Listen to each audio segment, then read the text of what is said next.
bibliotecas de nuestra región porque es una satisfacción para nosotros como Biblioteca de Castilla-La Mancha acoger de nuevo a Vito, Asociación de Bibliotecarios de Toledo, a quien tengo que dar la enhorabuena por su nuevo y reconocido proyecto de fomento de la lectura que esta tarde vamos a conocer.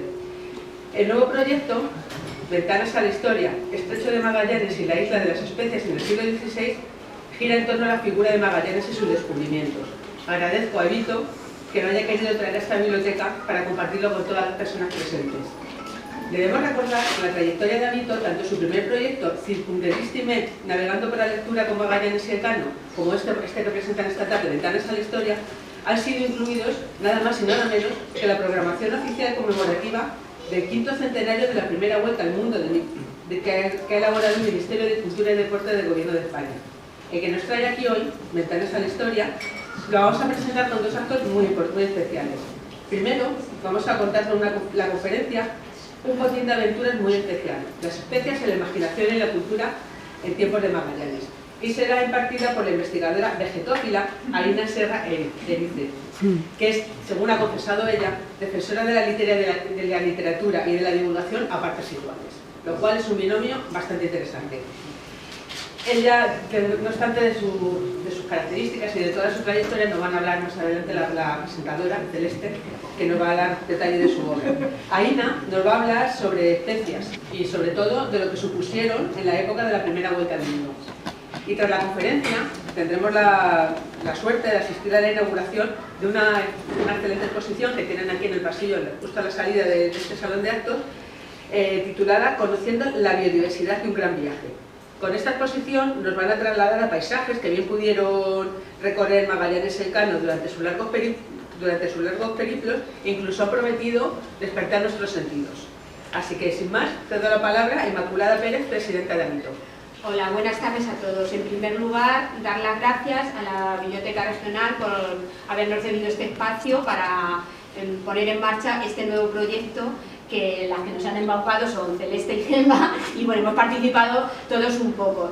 O sea que muchas gracias a todos por asistir y espero que sigamos con las actividades que va a conllevar este proyecto, que nos sigáis acompañando, sobre todo en los clubes de lectura, que nos acompañáis en las actividades que organizamos y espero que disfrutéis de la charla y de la exposición, que hoy la veremos aquí, pero luego es una exposición que va a ir itinerando por las bibliotecas de los municipios que lo soliciten.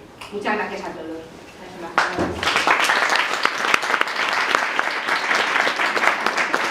Buenas tardes a todos. Como ya ha contado muy bien Mariló e Inma, este proyecto surge por la necesidad de seguir continuando el primer proyecto, Circumdedistime. Y como a veces, en las reuniones de trabajo en una cafetería, surgió el que estábamos con un ponente de la Patagonia del anterior proyecto tomando un café. Y el Patagón, el profesor de la Universidad de la Argentina, nos comentó: oye, ¿qué monumento? Estamos en la cafetería, que es un torreón, y empezó: oye, ¿y ese monumento que hay ahí, qué es? Y Mariló comentó: pues mira, estamos haciendo unos códigos QR que a través de las ventanas, con el móvil puedes ver qué monumento es. Digo, uy, pues esto va a ser Ventanas a la Historia, y nosotros vamos a contar el viaje así, abriendo ventanas, buscando ponentes que nos cuenten esas historias, y aquí está Aina. La primera ventana. La primera ventana, Aina. El mundo vegetal, la especiería, que era lo más importante y por lo que se inició el viaje realmente, para buscar una ruta alternativa y traer las especies, que era lo que realmente más dinero o más que el oro costaba. Entonces conocí a Aina a través del alcalde de mi localidad, que le gusta mucho esto de la naturaleza, y dijo: podías traer a esta chica. Así que nada, me puse en contacto con ella, me dijo que sí. Luego me leí su currículum, que tiene una página maravillosa que se llama www.anainaraiz.com. Sí, ainaserice.com. Ahí podéis saber toda su biografía. Pero vamos, ¿qué es? Es bióloga de profesión, como bien ha dicho Mariló, y es experta en esto, bueno, y escribe libros, por supuestísimo. Aquí tengo unos pocos de ellos. Así que sin nada más, me voy a bajar, la dejo a ella que nos cuente todo esto, que además nos hemos documentado bastante bien en las almacenas de Sevilla y todo eso, pero ella es la experta. Así que sin más, os dejo a Aina, que tiene una voz maravillosa.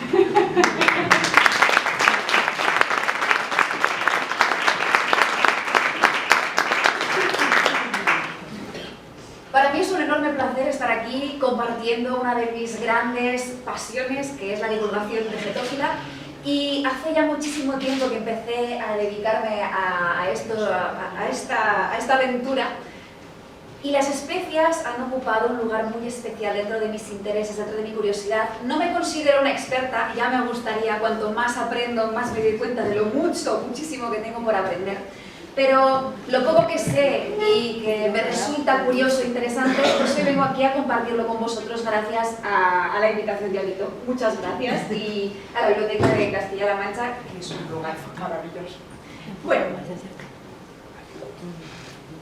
mi objetivo de hoy es que todos vosotros salgáis de aquí con esta idea muy clara. Y es que las plantas mueven el mundo. Hace 500 años lo teníamos mucho más claro que ahora. Y la expedición de Magallanes Elcano es el ejemplo perfecto de que esto lleva siendo así durante muchísimo tiempo. Si no me fallan los cálculos, hoy hace exactamente 101 años y 13 días, 500, perdón, tengo desconexión, lectura, boca, 501 años y 13 días, que una serie de naves que aún no se habían encallado ni habían naufragado por el camino, capitaneadas por Juan Sebastián Elcano, atracaban en el puerto de Tidore el 8 de diciembre de 1521. Y ese era el momento cumbre de la expedición que, para que os hagáis una idea de unos cuantos datos sintéticos de lo que fue aquella aventura, supuso una duración de casi 3 años, casi exactos, porque salieron el 20 de septiembre del 19 y volvieron el 6 de septiembre del 22, de 60.440 kilómetros y de una serie de bajas por el camino bastante considerables.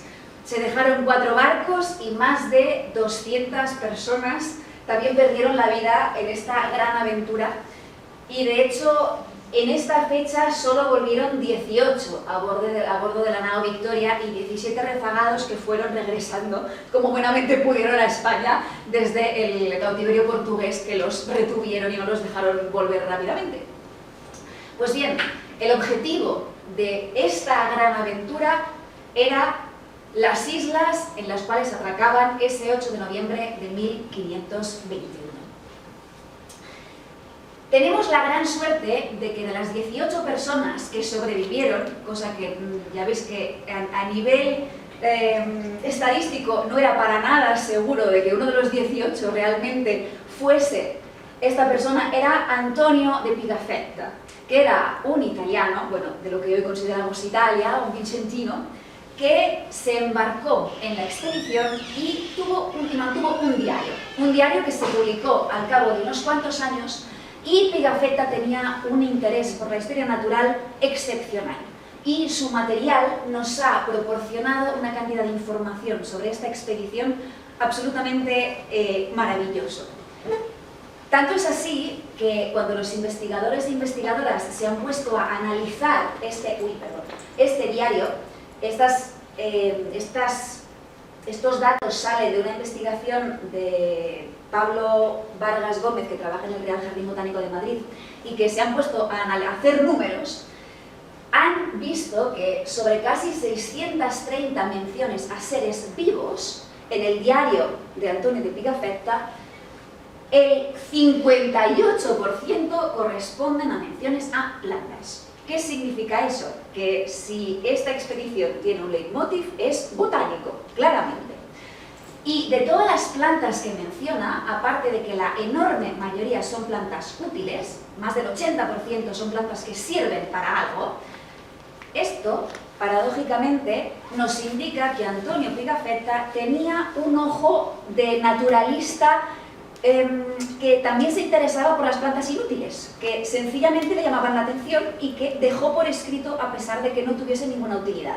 Esto es algo bastante notable e interesante para la gente que nos dedicamos a la biología, porque también nos interesa saber cómo eran las plantas y los animales que no servían para nada, pero que formaban parte de aquellos ecosistemas.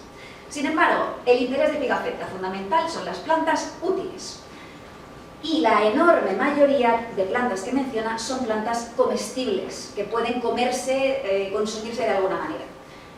Y de todas las comestibles, de las cuales he incluido las especias, veis que dentro de las comestibles tal cual están plantas como el arroz o el coco, que son comestibles y que les salvaron literalmente la vida durante algunos episodios del viaje.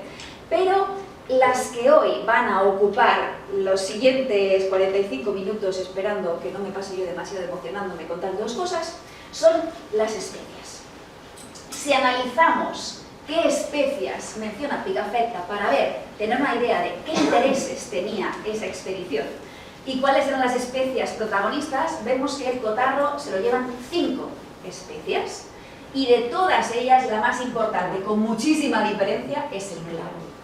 Hay 54 menciones al clavo en el diario de Pigafetta, 15, 13 al jengibre y el 13% a la nuez moscada, son 113 menciones a las especias. Ya veis cómo están divididas. De ahí que podamos deducir claramente que el interés de esta expedición era el clavo. Y así es. Sabemos que esta expedición zarpa hacia las Islas Molucas en busca de clavo. Quiero, antes de empezar a entrar un poco más en harina con historias especiales, hacer una distinción entre lo que podríamos considerar plantas útiles y plantas deseadas, porque no son lo mismo y las plantas que tienen importancia para esta expedición son las segundas, a pesar de que las primeras les salvasen la vida en no pocas ocasiones. Una planta podemos considerar que es útil si proporciona algún uso que los humanos consideramos, válgame la redundancia, útiles. Pueden ser comestibles, pero también pueden ser textiles, para hacer cuerdas, para curarte un dolor de barriga o para lavarte el pelo. Sin embargo, las plantas deseadas son otra categoría distinta que puede coincidir con las plantas útiles, pero no necesariamente. Podemos desear plantas con un anhelo y una pasión intensísima, rayando la locura, y que esa planta no sirva absolutamente para nada. Y sin embargo, las grandes locuras a lo largo de la historia, y podríamos considerar que una expedición que tarda 3 años, circunnavega el mundo entero y pierde a 200 hombres por el camino, es, en cierto modo, un cierto tipo de locura, son las plantas deseadas, aquellas que mueven el mundo, son estas segundas. Esta expedición, tengamos en cuenta que a pesar de ser única en aquel momento y especial por la gesta que cumple, no es excepcional en métodos, en cuestiones náuticas, digamos que no inventa grandes novedades, y tampoco es especial en cuanto a intenciones. Antes de que Magallanes, Elcano y toda la tripulación se hiciesen a la mar en pos de las especias, ya estaban los portugueses, después vendrían los neerlandeses, los franceses, los ingleses y cualquier potencia europea que tenía aspiraciones de cierta categoría, tarde o temprano se haría a la mar hacia las Indias orientales en general, más tarde también hacia las occidentales, en busca de estas plantas deseadas por las cuales valía la pena tirarse, invertir muchísimo dinero y muchísimo esfuerzo con el objetivo de conseguirlas. Y la gran pregunta es ¿por qué las especias? Teniendo en cuenta que a partir del siglo XXI, teniendo presente lo que nosotros consideramos una especia, mirando hacia atrás y viendo las grandes gestas que se cumplieron con ese objetivo, nos puede sorprender un poco. ¿Por qué? Porque la pimienta, algo que hoy en día en el supermercado te venden en un botellito de cristal. Esto nos lleva, tenemos que rebobinar un poquito la película para analizar el concepto de qué es una especia y tener en cuenta que su definición no es estática, sino que tiene una historia, varía a lo largo del tiempo y también del espacio. Aquí hoy vamos a centrarnos en el aspecto occidental, porque las especias, las sustancias aromáticas que nosotros consideramos como especias, también se emplean en otras partes del mundo. Pero la categoría de especia es sobre todo occidental.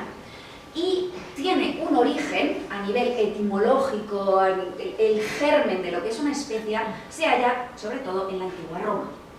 En la antigua Roma, la palabra especia deriva del término latino para hablar de tipos. Y de hecho, esta palabra latina nos da tanto el vocablo especia como el vocablo especie, en cuanto a especies biológicas, y por eso muy a menudo nos confundimos todos al intentar decir una cosa, decimos la otra. A mí seguro que me pasará en alguna ocasión querer decir especia y decir especie. ¿Me interpretáis? Es por esto. Pues bien, los romanos, cuando inventan el término que después se convertirá en nuestro vocablo especia, se refieren a un tipo de sustancia comercialmente interesante que pasa por puertos de importación y que, por supuesto, se pagan impuestos sobre esa sustancia. No son las mercancías que puedes producirte localmente en tu huerto ni en el jardín del vecino, sino que tienen un cierto interés comercial. A pesar de que hoy en día, cuando pensemos en especias, bueno, imagino, si alguien no está de acuerdo y se le ocurre otra cosa distinta cuando piensa en especia, que levante la mano y me lo diga. Pero en mi experiencia, la gente tiende a asociar el concepto de especia a las sustancias que nos encontramos en el supermercado, en una estantería, dentro de botecitos de cristal o de plástico, según lo cutres que sean, que nunca están de rebajas y que ningún supermercado te coloca en el escaparate para decirte qué calidad tiene mi establecimiento, ven y compra en mi local. Hoy en día se ha convertido en una nota al pie de página muy marginal dentro de nuestras vidas. Sin embargo, las especias históricamente no coinciden con lo que hoy consideramos condimentos. Hoy pensamos en especias como algo que le añades a la comida para proporcionarle, alterar, mejorar su sabor. Sin embargo, ni todas las especias han sido, a lo largo de la historia, condimentos, ni todos los condimentos han sido especias. Por ejemplo, el orégano, la albahaca, el tomillo, todas estas plantas aromáticas tan típicas del ámbito mediterráneo, que aparecen en muchísimos pucheros y que hoy empleamos muchísimo en la cocina y que se colocan junto a la pimienta y a la nuez moscada hoy en el supermercado, jamás de los jamases se hubiesen considerado como especias en el medioevo y mucho menos en Roma, porque eran dos mundos completamente diferentes. Las especias eran sustancias que venían de lejos y que tenían una densidad de valor muy elevada. Por una pequeña cantidad de aquella sustancia pagabas cantidades de dinero astronómicamente grandes. Entonces, de todas las especias van acumulando toda una serie de significados sociales que van añadiéndose los unos encima de los otros y enriqueciendo todo el campo semántico de lo que para una persona del medioevo o un poco más adelante para Magallanes, Elcano y toda su tripulación, lo que significaba una especie. Por una parte, sí, son saborizantes, podemos emplearlos en la cocina y fundamentalmente lo hacemos porque son aromáticas. Su aroma está relacionado muy a menudo con sus propiedades medicinales. Hoy en día sabemos literalmente que muchos de los compuestos que les dan su aroma peculiar a las especias tienen también efectos antibacterianos, antioxidantes y un largo etcétera que los bioquímicos aún están desentrañando. Sin embargo, en aquellos tiempos, de medioevo y alrededores, el aroma tenía una importancia profiláctica en sí misma, en muchísimas ocasiones, dado que en aquellos tiempos no teníamos ni idea de bacterias, ni de microorganismos, ni de nada de todo esto, existía la idea de que eran los aires y los olores aquellos que podían proteger de la enfermedad o también causar enfermedades. No es casualidad que la peste sea una palabra que nombra tanto a una enfermedad como a un mal olor. Y la malaria, que es otra enfermedad que hoy sabemos que está provocada por protozoos, si os fijáis en la etimología, malaria es aire malo. Con lo cual, durante muchísimo tiempo, las sustancias aromáticas, y ninguna más exótica y potente que las especias, se empleaban como sustancias que te llevabas dentro de tu bolsillo, o bueno, bolsillo no porque no se había inventado, pero colgado de tu faltriquera o en alguna escárcela así bonita, para poder sacarla y respirar en cuanto te temías que quizás había algún olor que podía agredirte y que necesitabas un poco de protección aromática extra. Son sustancias exóticas, no tiene el mismo caché llevar una bolsita con clavos de olor y nuez moscada y linalo y mirra que una bolsita de orégano, lavanda y un poco de albahaca seca. No tiene el mismo caché social. En todas partes el exotismo y las sustancias venidas de lejos tienen un sex appeal social mucho mayor que las hierbecillas que puedes cultivarte en la huerta de tu casa. Todo ello, dado que las especias vienen de lejos y son exóticas, poca gente es capaz de viajar a los lugares donde nacen esas especias y muy poca gente sabe de buena tinta cómo es la planta de la que nacen, quién es la gente que las cultiva y, en realidad, cómo se recogen y cómo se preparan. Esto es un terreno extremadamente fértil para que nazcan mitos, leyendas y rumores varios sobre la canela, que es la sustancia con la que el ave fénix hace su nido y de repente los que van a coger canela, todo este tipo de mitos que se mantienen y pueden mantenerse y propagarse, no solo porque son estupendos como historias y apetece contarlas, sino también porque tampoco hay mucha gente que puede decir, oye, no, que yo he estado en Sri Lanka, he visto cómo cultivaban la canela y no es para nada como dices tú.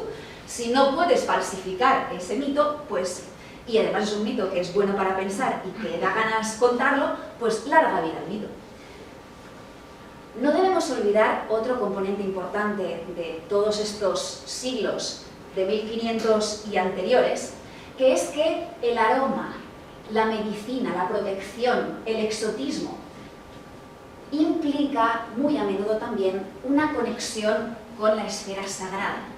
Durante el auge del cristianismo, pero antes también, a los dioses se les agasaja con sustancias aromáticas que se consideran especialmente agradables a las narices de los dioses.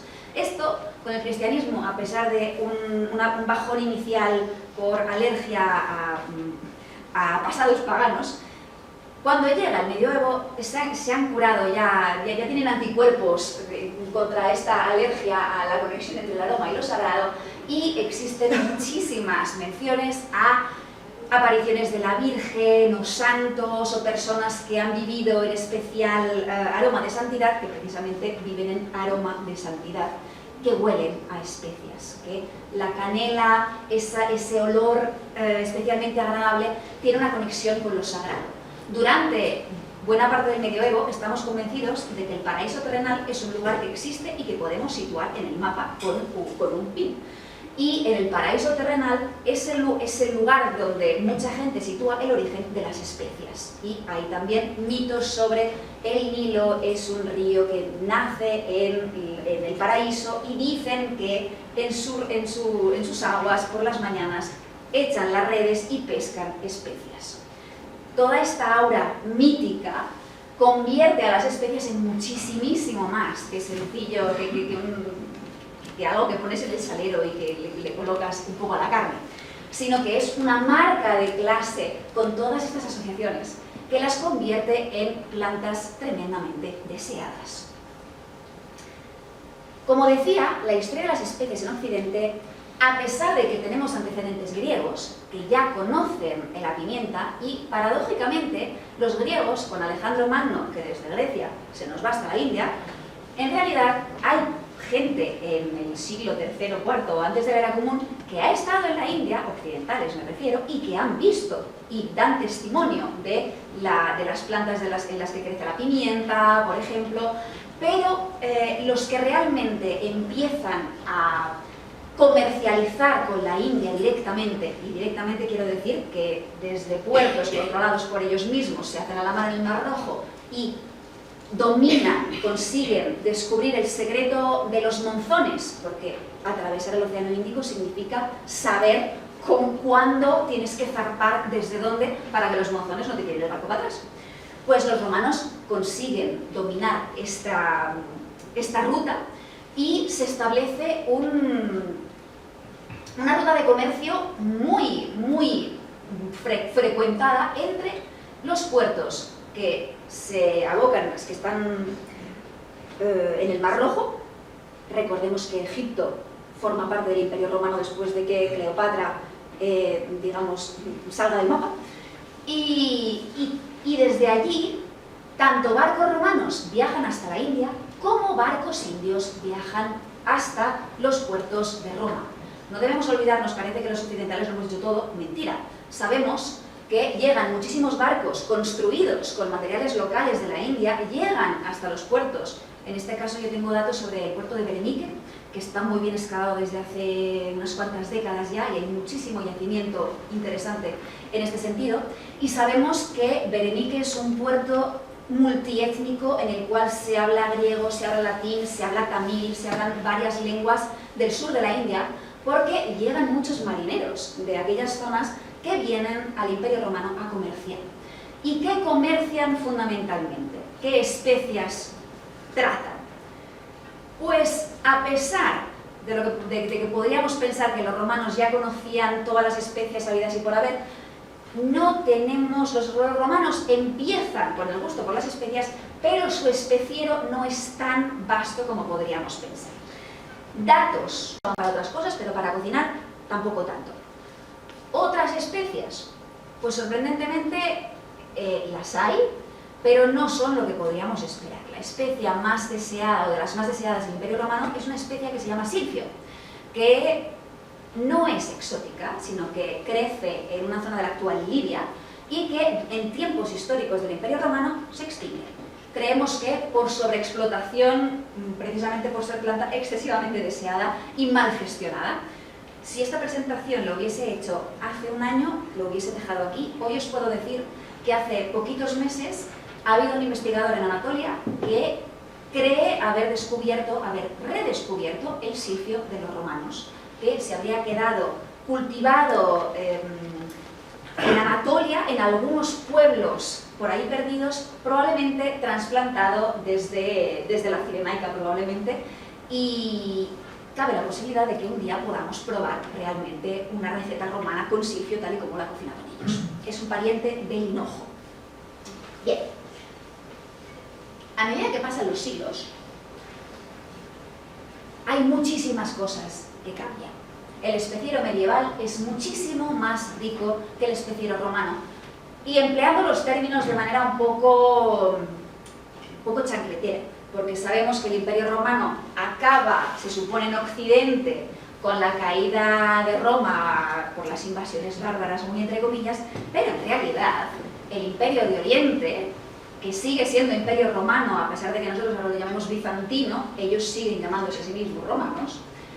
En el otro imperio, el tráfico de las especias continúa y la cultura romana sigue adelante, y de hecho es en aquel momento en el cual nos empiezan a llegar noticias de algunas especias que después serán muy importantes, entre ellas el clave, que será el leitmotiv de la expedición Magallanes-Elcano.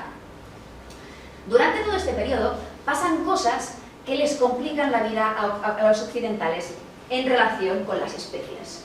Entre ellas, que los puertos que controlaban directamente los romanos en el Mar Rojo caen ante la invasión del Islam. Y los puertos y las rutas que hasta aquel momento era tan fácil transitar, se segmentan y se complican, los intermediarios se multiplican y por tanto a más intermediarios mayor precio y menor posibilidad de que la gente vaya y vea exactamente dónde crecen esas especies. Nos sorprenderíamos, sin embargo, si echásemos un vistazo a un libro de cocina medieval y hablásemos con un cocinero de aquellos tiempos, que creo que en una casa de una cierta alcurnia todos eran cocineros y menos cocineros probablemente, conocían una cantidad de especias que a nosotros, muchas de ellas, nos parecen sorprendentes, incluso desconocidas.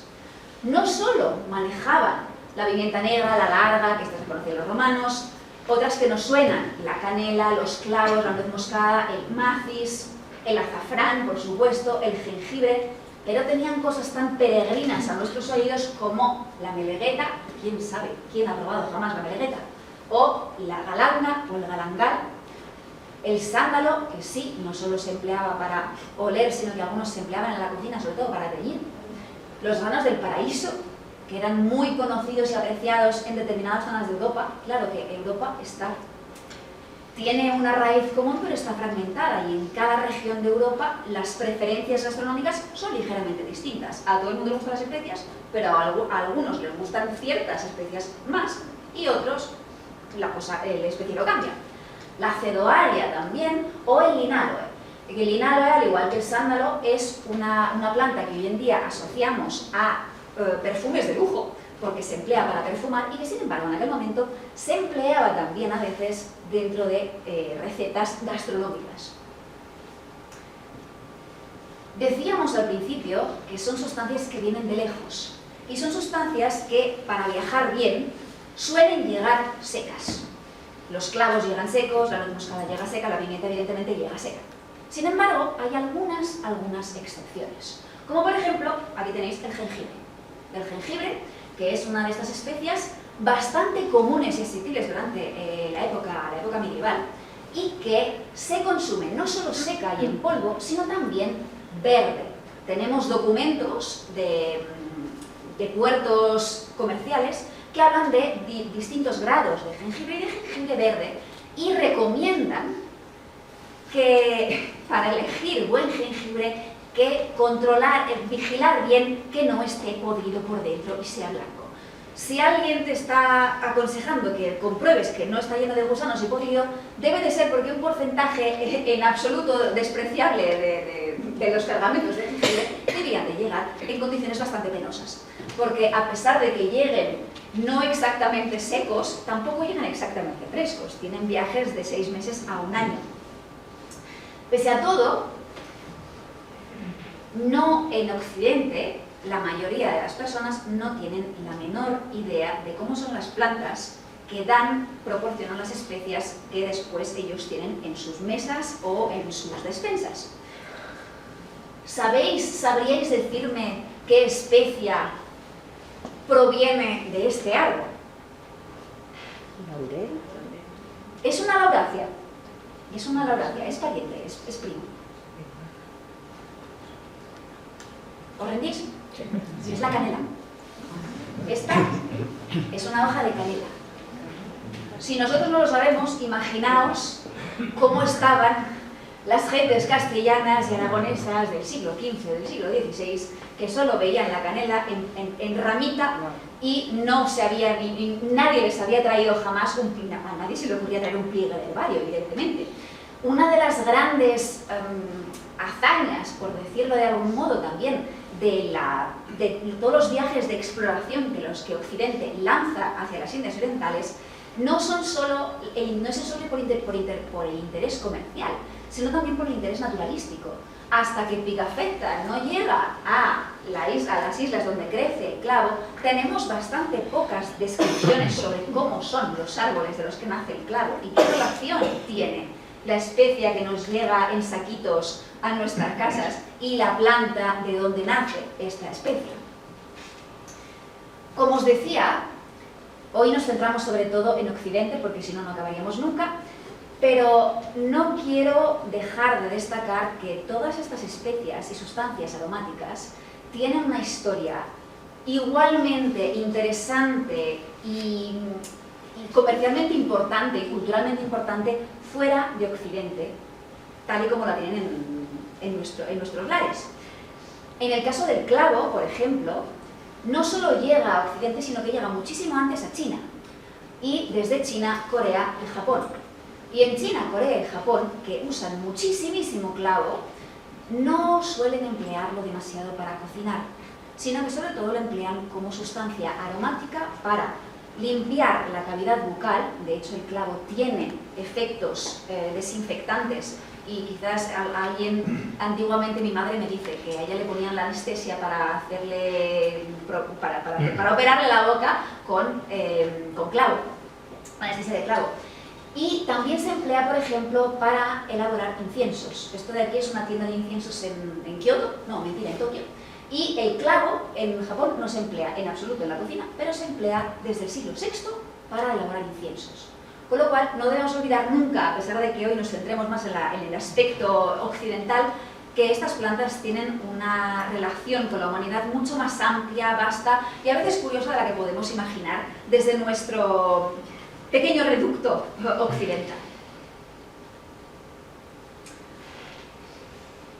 Hecha esta introducción, espero no estarme pasando demasiado, sí, perfecto, No pasa nada. estupendo.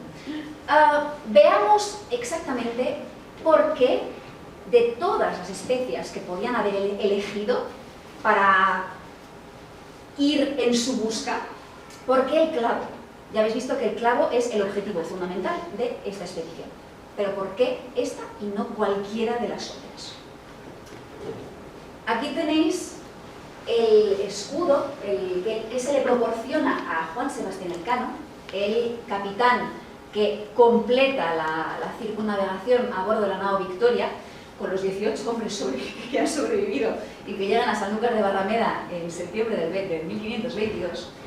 Y veis que le colocan en el escudo una serie de especias. Una cruz de palos de canela, estas son 3 nueces moscadas, y todo alrededor clavos.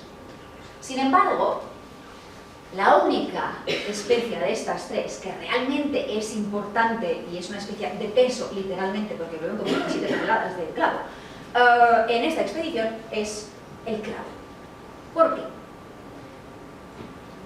Yo hoy sugiero que una clave de lectura posible para explicar por qué el clavo y no cualquiera de las otras tiene que ver con el lugar que ocupa esta especia en la intersección entre 2 factores que tienen peso a la hora de decidir a por qué especia vamos.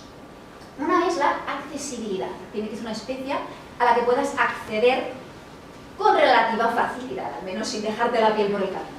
Y la otra, por supuesto, es que sea una especia que provoque, que despierte deseo social, porque si no, no vas a venderla.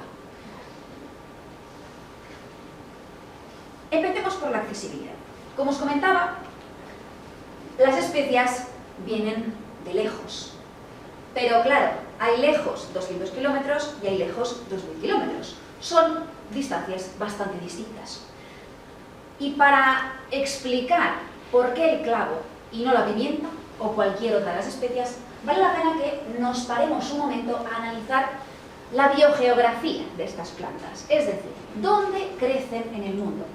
Hoy en día, después de que se rompiesen los monopolios y occidentales también, robasen especies y las trasplantasen y fuesen propagándolas en otros lugares, bajo su control por supuesto, los lugares donde crecían estas plantas tan deseadas no eran tantos. De hecho, en algunos casos eran lugares muy pequeños, muy reducidos y por tanto muy fáciles de controlar.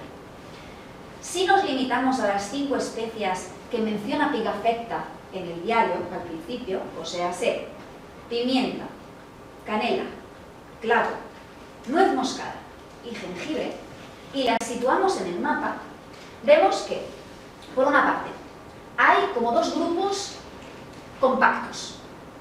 Uno es el de la pimienta y la canela.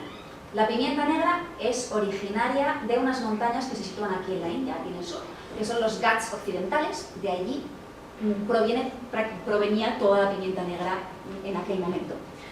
Y en cambio, la canela es originaria, la canela verdadera, Cinnamomum verum, la de Ceilán, crece única y exclusivamente en la isla de Sri Lanka. Con lo cual, si controlas esta área del mundo, controlas prácticamente la producción mundial en 1519 de pimienta y de canela. El otro gran grupo de especias está aquí.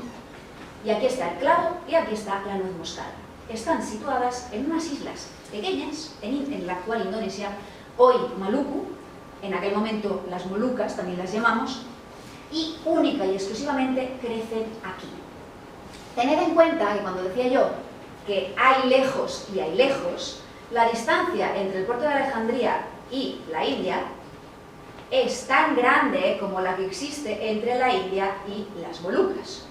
O sea que para que la pimienta había recorrido una distancia hasta aquí, que era la mitad de lo que habían tenido que recorrer el clavo y la nuez moscada para llegar al mismo punto. Para que os hagáis una idea, la India en el periodo romano es la tierra de las especias, exótica, pero en la India son muy fans de las especias exóticas y para ellos las exóticas vienen de aquí. O sea que estas son las exóticas de las exóticas. En la India se aprecian muchísimo estas especias, pero no tanto para cocinar al principio, sino para masticar, con una serie de compuestos que son la nuez de areca y las hojas de betel, que se emplean como masticatorios que perfumas con clavo y con nuez moscada cuando te quieres ligar a alguien. Fundamentalmente creo que los aman los chicos por las chicas, pero vamos, que en ese contexto amatorio se emplean este tipo de sustancias aromáticas que te dejan la boca perfumada, que tenían mucho más estilo que un Smith hoy en día para la cuestión de los besos. La cuestión, que veis que estos dos grupos están muy bien concentrados. En cambio, el jengibre no. El jengibre está muy disperso y no lo hemos colocado, pero el jengibre se va para aquí y está en toda la Polinesia, porque a pesar de que en tiempos medievales fundamentalmente hay unos cuantos puertos de los que se trae el jengibre hacia Europa, en China y en la India, en realidad